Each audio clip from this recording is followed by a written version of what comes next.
In the finance sector, I believe something interesting has gone on where we've managed to enter a unique position where somehow the banking industry has enabled us to socialize risk while privatizing profit.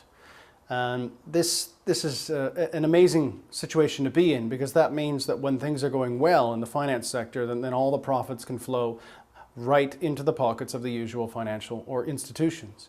But when things go badly, as we've seen over the last couple of years, then the public has to come in and make everything better. And what I see from this is that there's a very high chance that we could easily end up in the same position again with the next recession. And if you plot recessions over the last 100 years, you can start seeing cycles. They do come every so often. And in fact, they seem to be coming more often than they used to. And since this recession is one of the rare ones, the one in every 80 or so year, 100-year major recessions, we're in a position where it takes a long time to bail yourselves out of this one. But if we tie into the fact that the next recession could easily happen within the next 10 years or 12 years or so, we could be in a unique economic circumstance where we haven't paid off the last one and we're still in one, a new one, which could topple the whole financial system. Put it in perspective, the financial system that we're in today has largely collapsed due to some very small variables. It started with subprime mortgages in the United States, which, to be frank, were responsible for a relatively irrelevant percentage of the entire economy of the world. So this insignificant little sliver of value in the global economy caused the whole system to wobble. And we almost had the whole system fall over. We were very close to having the whole financial market of the planet Earth collapsing very quickly.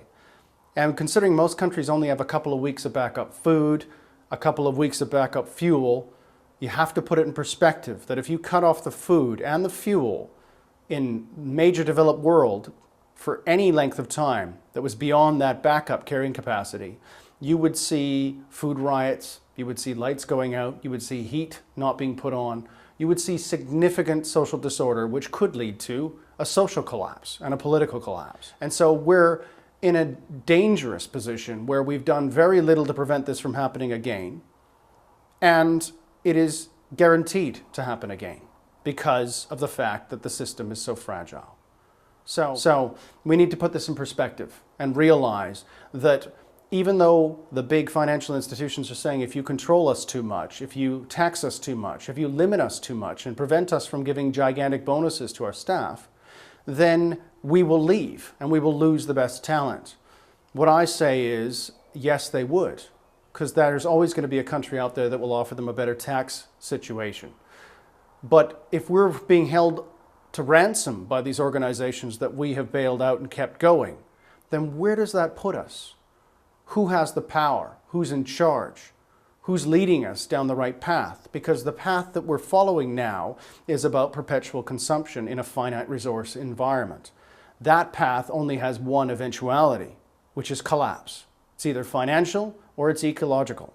It is eventually going to lead to that. And unfortunately, our financial illustrious leaders have proved one thing, that there aren't many experts in the finance world. They've all shown that to us. There are experts that were predicting this. Environmental economists were pointing out for quite a while these sort of risks were at place, but they were ignored because why is a banker making £600,000–700,000 a year salary and £1 million bonus going to listen to a £40,000 a year environmental economist? In the hierarchy of the finance world, they're in the bottom. They aren't that relevant. They aren't listened to. So what everybody's saying in the finance world now is, well, in retrospect, yeah, we can see the fragility of our systems. Of course, they ignored all the voices saying that before it happened. Ireland was a perfect example. An environmental economist named Richard Douthright pretty well predicted what was going to happen in Ireland well before it occurred and was completely or largely ignored. Now, why aren't these people being part of the solution? Why are they not helping to design the resilience into our financial systems? There are thousands of types of capitalism in existence. We just unfortunately have all chosen to be obsessed with a single system that's based on best cost, with a pretense on pseudo best value. There is a huge difference between cost, value, and price, which our financial people don't understand. And our procurement people don't get it either. And this is where sustainable procurement comes in.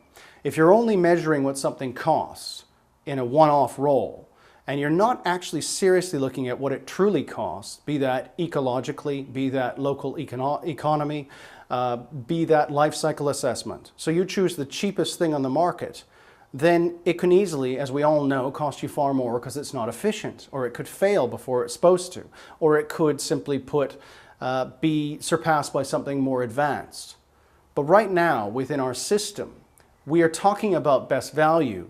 Government is largely talking about best value, but they don't even have the tools in place to measure what best value is. Those tools do exist. There are sustainable procurement tools available that enable us to measure the local economic impact of a project. There are tools available to measure the social return on investment. There are tools available to look at the ecological footprint of a project, and there are tools available to do a probe assessment to see what the true sustainability is, as well as carbon footprinting and all the rest. We're not making use of these. And if you actually look at the true cost of a litre of petrol, it's not £1.35 or 40 like we're paying today. It's many times that when you factor in the actual cost and the actual impact to the environment around us.